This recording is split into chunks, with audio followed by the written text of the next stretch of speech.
Hello, student. Welcome to the 8th lecture of the chapter Neural Control and Coordination. मैं हरीशु कुमार और आज हम polarisation stage के बारे में समझेंगे। तो चलो ये लेक्चर शुरू करते हैं। देखो, याद होगा आपको पिछला लेक्चर का सब कुछ। आई होप हमने कौन सा टॉपिक शुरू किया था? सर, हमने generation and conduction of nerve impulse वाला टॉपिक शुरू किया था। हमने कहा था कि ये जो प्रोसेस है generation and conduction of nerve impulse का 4 अलग अलग स्टेजेस में होता है: polarisation, depolarisation, repolarisation and hyper polarisation. इस लेक्चर में हम पहले स्टेज को समझेंगे, ठीक है। उसके बाद अगले लेक्चर में हम डीपोलराइजेशन स्टेज की तरफ जाएंगे। तो चलो अभी पोलराइजेशन स्टेज समझते हैं। तो चलिए अगले स्लाइड पे चलिए। तो पोलराइजेशन स्टेज को समझते हैं। पोलराइजेशन स्टेज सबसे पहला स्टेज है generation and conduction of nerve impulse process का, ठीक है। पोलराइजेशन स्टेज को ही हम रेस्टिंग स्टेज ऑफ न्यूरॉन कहते हैं या इसे हम एक्साइटेबल स्टेज ऑफ न्यूरॉन भी कहते हैं। रेस्टिंग स्टेज क्यों कहा? क्योंकि इस समय न्यूरॉन आराम कर रहा होता है, न्यूरॉन किसी तरह के स्टिमुलस को रिसीव नहीं किया होता है, आराम से अपनी जगह होता है, ठीक है। रेस्ट कर रहा होता है, किसी तरह का स्टिमुलस अभी तक न्यूरॉन को मिला नहीं है। अच्छा, अभी तक किसी तरह का स्टिमुलस न्यूरॉन को मिला नहीं है तो एक्साइटेड नहीं है, लेकिन एक्साइटेड होने की क्षमता रखता है। स्टिमुलस दोगे तो एक्साइटेड हो जाएगा, यानी कि एक्साइटेड स्टेज तो हम डीपोलराइजेशन स्टेज को कहते हैं, जब न्यूरॉन एक्साइट हो जाए, एक्साइटेड हो जाए। लेकिन पोलराइजेशन स्टेज में न्यूरॉन स्टिमुलस को लेने की एबिलिटी रखता है, यानी कि एक्साइटेबल होने की प्रॉपर्टी रखता है। तो इसीलिए हम पोलराइजेशन स्टेज को एक्साइटेबल स्टेज भी कहते हैं। बोलो, दोनों पॉइंट समझ में आया? Resting stage and excitable stage क्यों कहते हैं? ठीक, ये तो मैं खैर बार बार बोलते हुए आया हूँ, राइट। अब सुनिए, पोलराइजेशन स्टेज के समय होता क्या है। ये हमारा एक्सॉन है, ठीक, एक्सॉन है। ऑलराइट, एक्सॉन का जो मेम्ब्रेन है इसे हम कहते हैं एक्सोलीमा। ये जो generation and conduction of nerve impulse है ना, इसमें मेनली न्यूरॉन का एक्सॉन वाला पार्ट इन्वॉल्व होता है, इसलिए मैं बार बार एक्सॉन को ड्रॉ कर रहा हूँ, ठीक। ये जो एक्सॉन है, समझिएगा, इसके मेम्ब्रेन को हम कहते हैं एक्सोलीमा। और पोलराइजेशन स्टेज के समय ये जो एक्सोलीमा है, ये जो मेम्ब्रेन है, पोलराइज्ड होता है, ठीक है। एक्सोलीमा मेम्ब्रेन इज पोलराइज्ड। मतलब पोलराइज्ड का मतलब बाहर के तरफ तो नेगेटिव चार्ज प्रेजेंट होगा, ठीक है। सॉरी, अंदर की तरफ नेगेटिव चार्ज प्रेजेंट होगा, मेम्ब्रेन के अंदर की तरफ नेगेटिव फ्रॉम इनसाइड, एंड बाहर की तरफ पॉजिटिव होगा, यानी कि पॉजिटिव फ्रॉम आउटसाइड। बोलो, इतनी बात समझ में आई? अब आपके मन में सवाल आ रहा होगा, सर ये कैसे होता है? बाहर की तरफ पॉजिटिव और अंदर की तरफ नेगेटिव, ये एक्सोलीमा, ये मेम्ब्रेन कैसे हो जाता है? तो ये मैं आपको अगले स्लाइड में समझाऊंगा। अभी के लिए इसको मन में, दिमाग में बैठा के रखिए, ठीक है। चलिए, क्यों होता है हम समझेंगे आगे। अब सुनो, एक सेंटेंस लिखने जा रहा हूं। The charges across the membrane is opposite and equal, so will be the potential. ठीक है, ये जो चार्जेस है अक्रॉस द मेम्ब्रेन कैसी होंगी? ऑपोजिट होंगी। अगर अंदर नेगेटिव है तो उसका ऑपोजिट बाहर पॉजिटिव होगा, ठीक है। Across the membrane charges opposite होगी और इक्वल होगी, ठीक है। मान लो अंदर में जो चार्ज था -35 था, तो बाहर में क्या हो जाएगा? +35 हो जाएगा।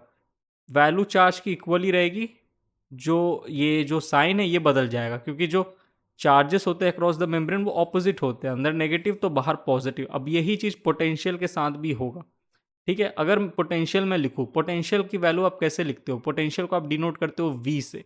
तो लेट से अंदर में जो पोटेंशियल है, अंदर की तरफ जो पोटेंशियल है वो है -35 मिली वोल्ट, ठीक है, -35 मिली वोल्ट। तो बाहर की तरफ जो पोटेंशियल V2 है वो कितनी हो जाएंगी, आप मुझे बताइए। बोलिए, जो अंदर नेगेटिव था बाहर पॉजिटिव हो जाएगा और वैल्यू उतनी रहेगी, बाहर भी 35 मिली वोल्ट होगा पोटेंशियल। बताओ, इतनी बात समझ में आई? मैं आपसे पूछूं अक्रॉस द मेम्ब्रेन पोटेंशियल बताओ, तो यहाँ पे अंदर की तरफ V1 हो जाएगा -35 मिली वोल्ट, बाहर की तरफ V2 हो जाएगा +35 मिली वोल्ट। अब मैं आपसे एक सही सही ढंग से एक आसान सवाल पूछूं कि बताओ पोटेंशियल डिफरेंस कितना होगा अक्रॉस द मेम्ब्रेन? तो पोटेंशियल डिफरेंस निकालने के लिए सीधा फॉर्मूला है delta V equals to V1 minus V2। ऐसा लग रहा है फिजिक्स पढ़ा रहा हो, ठीक है। डेल्टा V किसको डिनोट कर रहा है? पोटेंशियल डिफरेंस को। बताना तो सही पढ़ा रहा हो कि नहीं पढ़ा रहा हो, फिजिक्स तो तुम लोग मेरे से अच्छा जानते हो। ठीक है, तो V1 माइनस V2 होगा। V1 की वैल्यू पुट करो -35, V2 की वैल्यू पुट करो +35 और बीच में माइनस होना चाहिए। ठीक, तो कितना आ जाएगा डेल्टा V का value -75 milli volt. -75 milli volt, ये क्या है? पोटेंशियल डिफरेंस है अक्रॉस द मेम्ब्रेन। इसको हम क्या बोलेंगे? This is potential difference across the resting membrane. Membrane को रेस्टिंग क्यों बोला? क्योंकि पोलराइजेशन स्टेज वाला मेम्ब्रेन है, रेस्ट कर रहा है। तो रेस्टिंग स्टेज में ये जो मेम्ब्रेन है, इस पे पोटेंशियल डिफरेंस की वैल्यू कितनी होती है क्रॉस द रेस्टिंग मेम्ब्रेन? तो आप बोलोगे सर -70 मिली वोल्ट होती है। अब एक और डेफिनेशन समझिए यहाँ पर। द पोटेंशियल डिफरेंस, ठीक है, the potential difference across a resting membrane, यानी कि इसकी बात हो रही है -70 मिली वोल्ट की। The potential difference across a resting membrane is called resting membrane potential. जो पोटेंशियल डिफरेंस है ना इस रेस्टिंग मेम्ब्रेन के अक्रॉस, उसी को हम कहते हैं इस मेम्ब्रेन की रेस्टिंग मेम्ब्रेन पोटेंशियल। ठीक है, रेस्टिंग मेम्ब्रेन पोटेंशियल को हम शॉर्ट में RMP लिखते हैं। ठीक, तो अगर मैं आपसे पूछूं कि ये जो मेम्ब्रेन है, इस पे पोटेंशियल डिफरेंस कितना है, तो आप बोलोगे -70 मिली वोल्ट। और अगर मैं आपसे ऐसे पूछ लूँ कि रेस्टिंग मेम्ब्रेन पोटेंशियल कितना है, तो आपको पता है potential difference across the resting membrane को ही रेस्टिंग मेम्ब्रेन पोटेंशियल कहते हैं। तो रेस्टिंग मेम्ब्रेन पोटेंशियल की भी वैल्यू कितनी हो जाएगी? -70 मिली वोल्ट हो जाएगी। ये डेटा आपको याद रखना है, ठीक है, ये आगे काम आएगा। रेस्टिंग मेम्ब्रेन पोटेंशियल की वैल्यू पोलराइजेशन स्टेज में, जब मेम्ब्रेन रेस्टिंग स्टेज में होता है, मेम्ब्रेन पोलराइज्ड होता है, उस समय रेस्टिंग मेम्ब्रेन पोटेंशियल की वैल्यू -70 मिली वोल्ट होती है। ठीक है, एवरेज कितनी होती है? -60 milli volt to -85 milli volt. Average का मतलब सर क्या है यहाँ पर? देखो, ये जो रेस्टिंग मेम्ब्रेन पोटेंशियल की वैल्यू है ना, ये न्यूरॉन टू न्यूरॉन डिपेंड करती है। ठीक है, तो depending upon the type of neuron, कि कौन से तरह का न्यूरॉन है। आपको पता है हमारे शरीर में कई तरह के न्यूरॉन होते हैं। ठीक है, कई तरह के न्यूरॉन होते हैं। एम्ब्रायनिक स्टेज में हमारे अंदर कौन से न्यूरॉन होते हैं, याद करो। एम्ब्रायनिक स्टेज के समय आई थिंक शायद मेरे ख्याल से यूनिपोलर न्यूरॉन होता है हमारे अंदर एम्ब्रायनिक स्टेज में जब हम होते हैं। राइट, हमारे आई में जो रेटिना में, ठीक है, रेटिना में जो हमारा जो ये क्या कहते हैं, जो न्यूरॉन होता है, कैसा होता है? बाइपोलर होता है, आपको अगर याद हो तो। ठीक, तो depending upon the type of neuron तरह तरह के होते हैं। ठीक है, उसके टाइप के अकॉर्डिंग कि जो RMP की जो वैल्यू है ना, ये डिफर करती है। ठीक, याद रहेगा ये चीज। चलिए, अब समझिए मेन मुद्दा, सबसे मेन मुद्दा, what causes the resting membrane to be negative from inside and positive from outside. Sir ऐसा क्या फैक्टर्स है, ऐसे क्या कारण हैं जिसके वजह से ये मेम्ब्रेन अंदर से नेगेटिव है और बाहर से पॉजिटिव है? इसको समझाइए। तो इसको समझने के लिए let's understand in the next slide. चलिए अगले स्लाइड की तरफ बढ़ते हैं। Moving on to the next slide. Student, इस लेक्चर का सबसे मेन स्लाइड है ये। ध्यान से सुनो, जो कुछ भी कर रहे हो, नोट्स वोट्स बना रहे हो, पेन को नीचे रखो और सुनो ध्यान से। ठीक है, आपके सामने एक्सॉन है। एक्सॉन का यहाँ पे मैंने बता दिया कि ये एक्सोलीमा है। ठीक है, ये क्या है? एक्सोलीमा। और ये ऊपर की तरफ भी ये क्या है? एक्सोलीमा। ठीक, अंदर वाला फ्लूइड को हम कहते हैं ICF, एक्सोप्लाज्म। ठीक है, और बाहर की तरफ प्रेजेंट है एक्स्ट्रा सेलुलर फ्लूइड। और आपको पता है एक्सोलीमा पे बहुत सारे ट्रांस मेम्ब्रेन प्रोटीन प्रेजेंट होते हैं, जैसे कि ये आयन चैनल्स, जिसे लीक चैनल्स भी कहते हैं। बीच में ये आपका सोडियम पोटेशियम पंप है, और यहाँ पर 2 वोल्टेज गेटेड चैनल है, एक तो sodium ion voltage gated channel, एक potassium ion voltage gated channel. तो ये मैंने यहाँ पे ट्रांस मेम्ब्रेन प्रोटीन्स बनाई है। अब सुनिए मेरी बात, ठीक है। आपको पता है सोडियम, मैंने बोला था ये बॉक्स बहुत ज़रूरी है। सोडियम बाहर ज़्यादा अंदर कम, पोटेशियम बाहर कम अंदर ज़्यादा, याद है ना ये बात? तो सोडियम कहाँ ज़्यादा होगा बताओ? सोडियम ज़्यादा होगा बाहर की तरफ, हाई कंसंट्रेशन, और सोडियम कम होगा अंदर की तरफ, लो कंसंट्रेशन। और आपको पता है कि ये जो आयन चैनल्स होती है ये हमेशा खुली रहती है, इसके थ्रू हमेशा आयंस का फ्लो होता रहता है। तो सोडियम आयन चैनल जो है या सोडियम लीक चैनल जो है ये सोडियम आयन को ही परमिशन देगा आजू बाजू जाने के लिए। ठीक है, तो यहाँ पर मैंने एक प्लस चार्ज बनाया है जो कि सोडियम का है। ठीक है, सोडियम Na+। ठीक है, सोडियम के पास एक पॉजिटिव चार्ज होता है, तो इस आयन चैनल के थ्रू एक सोडियम है, ये प्लस किसको इंडिकेट कर रहा है, Na+ को, याद रखिएगा। ठीक है, एक पॉजिटिव चार्ज अंदर के तरफ जाएगा क्योंकि बाहर सोडियम की कंसेंट्रेशन ज़्यादा होती है, हाई से लो जाएगा। अब ये तो मच्छर काट रहा है यार, मच्छर आया हुआ रूम में चलो ठीक है, डिस्ट्रैक्ट हो गए थोड़ी देर के लिए। अब सुनो, आते हैं वापस। अब यहाँ पे पोटेशियम आयन चैनल है। पोटेशियम आयन चैनल का काम क्या है, पोटेशियम को आर पार करेगा। ठीक है, अब बताओ पोटेशियम कहाँ ज़्यादा होता है। सर पोटेशियम तो अंदर ज़्यादा होता है, हाई कंसंट्रेशन, और लो कंसंट्रेशन पोटेशियम का बाहर होता है। तो पोटेशियम एक्सोप्लाज्म से यानी कि ICF से ECF के तरफ जाएगा। तो यहाँ पर मैंने 3 प्लस चार्ज बनाए हैं जो कि 3 पोटेशियम आयन को दर्शा रहे हैं। पोटेशियम के पास तो प्लस चार्ज होता है ना, पॉजिटिवली चार्ज आयन है। तो आयन चैनल्स के थ्रू, पोटेशियम आयन चैनल के थ्रू ये तीनों के तीनों पॉजिटिव चार्ज ECF में चले जाएंगे बाहर। तो आप अपना मैथ्स वाला कैलकुलेशन करो कि सर अंदर तो एक पॉजिटिव आ रहा है लेकिन उसके बदले में बाहर 3 पॉजिटिव चला जा रहा है, तो अंदर एक ही पॉजिटिव आया, ज़्यादा पॉजिटिव तो बाहर चले गए, तो बाहर तो सर पॉजिटिवली चार्ज हो जाएगा। मेम्ब्रेन जो है बाहर यहाँ पे पॉजिटिव चार्ज आ जाएगा मेम्ब्रेन के। ठीक है, ये मैंने थोड़ा यहाँ पे बना दिया, लेकिन यहाँ मेम्ब्रेन के ऊपर यहाँ पॉजिटिव चार्ज आ जाएगा। ठीक, क्यों आया, क्योंकि सर ज़्यादा अमाउंट में पॉजिटिव चार्ज बाहर चले गए। ठीक है, और अंदर सिर्फ एक ही आया। अब ज़्यादा बाहर चले गए पॉजिटिव, तो सर अंदर जो है मेम्ब्रेन कैसा हो जाएगा, अंदर से नेगेटिवली चार्ज हो जाएगा।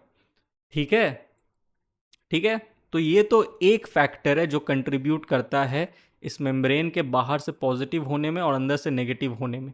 ठीक है, लेकिन पॉलराइजेशन स्टेज के समय सोडियम पोटेशियम पंप भी एक्टिव रहते हैं। सोडियम पोटेशियम पंप भी एक्टिव रहते हैं, लेकिन सोडियम पोटेशियम पंप में जाने से पहले मैं आपको NCERT की एक खास बात समझाना चाहता हूँ, तो मैं थोड़ा ऊपर चला जाता हूँ। ठीक है, सुनिए, NCERT बड़ा चालाक है। इसने क्या किया है, इसने आयन चैनल जो है ना, आयन चैनल शब्द का इस्तेमाल नहीं किया है। मैं आपको यहाँ बार बार आयन चैनल बोल रहा हूँ, लेकिन NCERT जब आप पढ़ोगे ना, कंडक्शन और generation and conduction of nerve impulse, तो वहाँ पे कहीं पे NCERT ने आयन चैनल्स के बारे में कुछ नहीं किया है, कुछ नहीं कहा है। NCERT ने आयन चैनल के लिए जो वर्ड यूज़ किया है वो है परमिएबिलिटी या परमिएबल।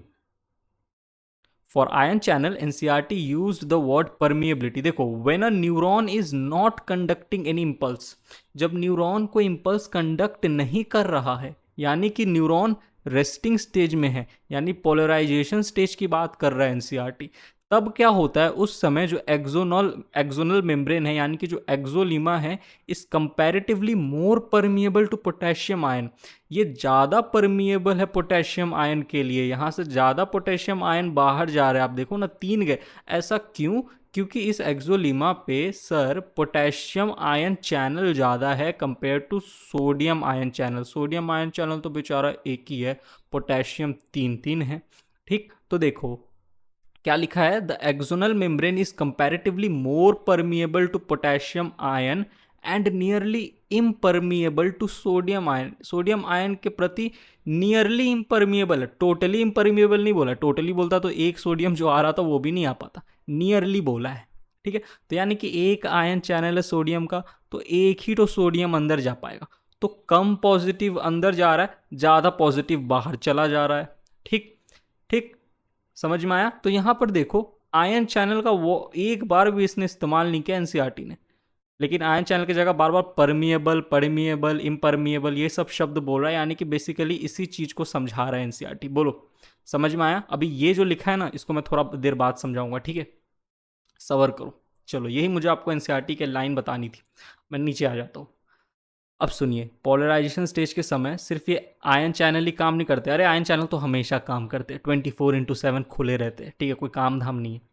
लेकिन यहाँ पे सोडियम पोटेशियम पंप है। सोडियम पोटेशियम पंप जब भी काम करता है तो आपको पता है बिना ATP के ये काम नहीं करता, क्योंकि ये एक्टिव ट्रांसपोर्ट कराता है।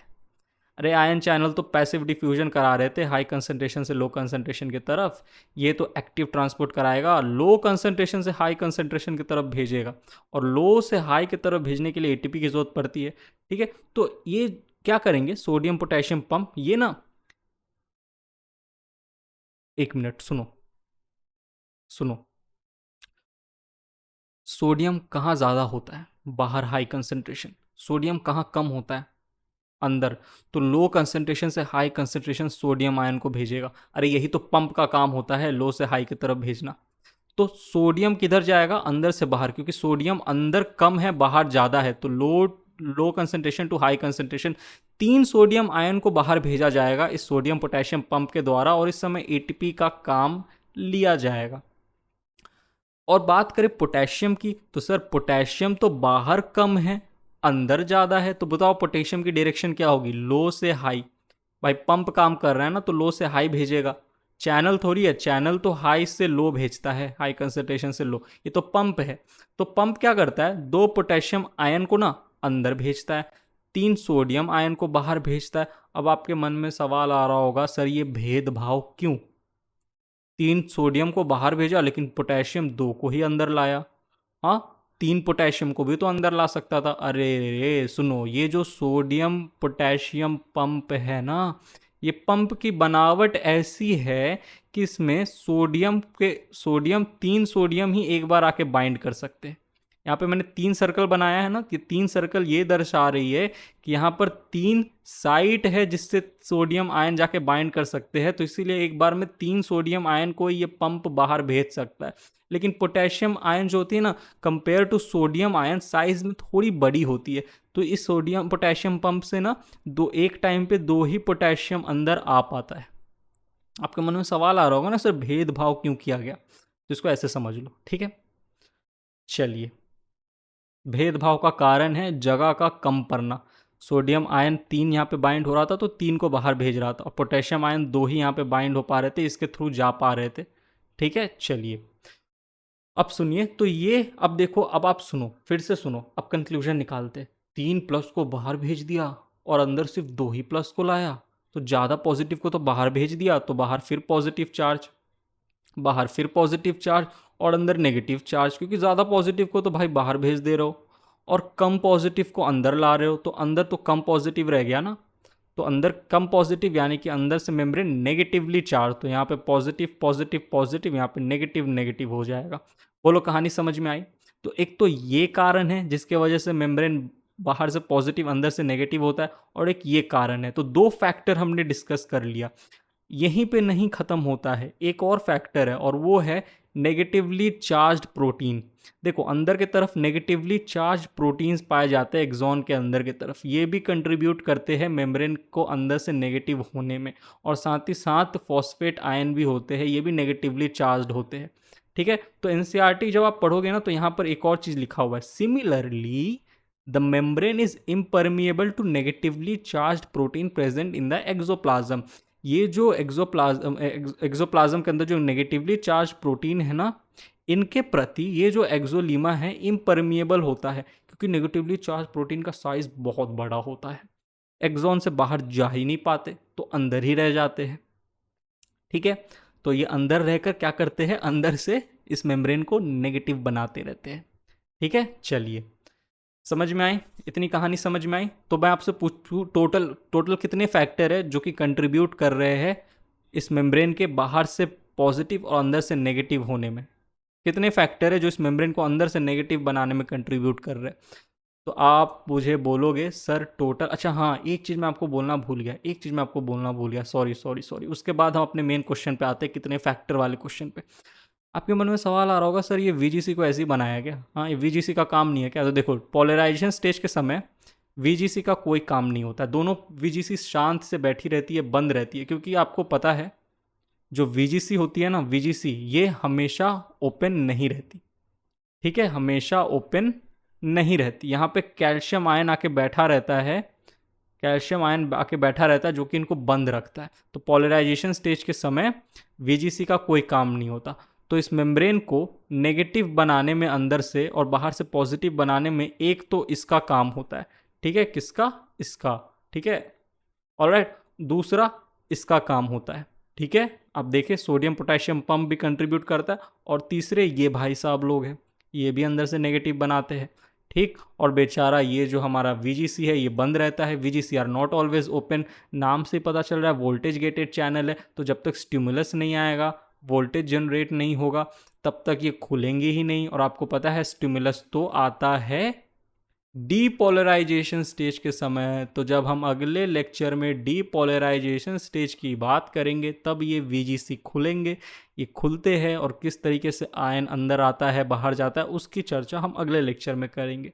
बात की कहानी बाद के लिए, ठीक है। अभी तो यहाँ फोकस करते हैं, ठीक। तो यहाँ पे कैल्शियम आयन बैठे हुए खुलने नहीं देते वीजीसी को, वीजीसी के गेट को बंद रखते हैं, रेगुलेट करते हैं कैल्शियम आयन, ठीक। कहानी समझ में आई? कहानी इंटरेस्टिंग लगी? कुछ टफ लगा क्या?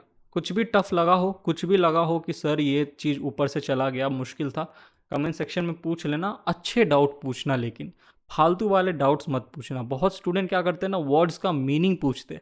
अरे यार तुम्हारे पास फ़ोन है, तुम यूट्यूब चला के वीडियो देख रहे हो, थोड़ा सा मेहनत करके गूगल पे सर्च कर लो। क्यों छोटे छोटे डाउट्स को कमेंट सेक्शन में पूछते हो? इससे पता है क्या होता है, आपका वो छोटा छोटा डाउट ना कमेंट सेक्शन में रह जाता है, क्योंकि छोटे छोटे डाउट के लिए ना मेरे पास समय नहीं रहता। मैं ऑनेस्टली बोल रहा हूँ, मैं ऐसा नहीं कि वो थोड़ा ईगोइस्टिक होकर बोल रहा हूँ कि नहीं छोटे छोटे डाउट का मैं आंसर नहीं करूँगा। काम रहता है, स्लाइड स्लाइड बना, आप देख रहे हो ना कितना मेहनत करता हूँ उस स्लाइड पर, ठीक। तो छोटे छोटे डाउट ना आप गूगल चाचा से पूछ लो, ठीक है, या गूगल मौसी से पूछ लो लेकिन जो टफ टफ डाउट है ना कॉन्सेप्ट वाले, वो पूछो, उसका जवाब मैं दूंगा, ठीक। चलिए, तो समझ में आया पोलराइजेशन स्टेज। अब एक बार एक और चीज़ देखते हैं अगले स्लाइड में। तो moving on to the next slide. तो स्टूडेंट जी, आप बताइए, मैं अगर आपसे पूछूं ऐसे कौन से फैक्टर्स है जो रिस्पॉन्सिबल है for the negativity of the axonal membrane या फिर एक्सोलीमा, एक्सोनल मेम्ब्रेन को एक्सोलीमा कहते हैं। तो factor responsible for the negativity of the axonal membrane on the inner side during resting stage. तो आप बोलोगे सर सबसे पहला फैक्टर तो आयन चैनल या लीक चैनल है, जो सबसे पहले जो आपको समझाया था। When a neuron is not conducting any impulse, that is resting, the axonal membrane is comparatively more permeable to potassium ion and impermeable to sodium ion, ठीक है। ज़्यादा पोटेशियम को बाहर भेज देता है तो ज़्यादा पॉजिटिव चार्ज बाहर चला जाता है, अंदर सिर्फ एक सोडियम यानी कि एक पॉजिटिव चार्ज को भेजता है, तो ज़्यादा बाहर भेज दिया तो बाहर से पॉजिटिव हो जाता है मेम्ब्रेन, अंदर से नेगेटिव हो जाता है, ठीक। दूसरा, सोडियम पोटेशियम पंप काम कर रहा होता है, और sodium potassium pump mainly responsible है for the negativity of the axonal membrane on the inner side. क्योंकि देखो आयन चैनल तो हमेशा खुले रहते हैं, हमेशा ये चीज़ चलता ही रहता है। मेनली कौन रिस्पॉन्सिबल है?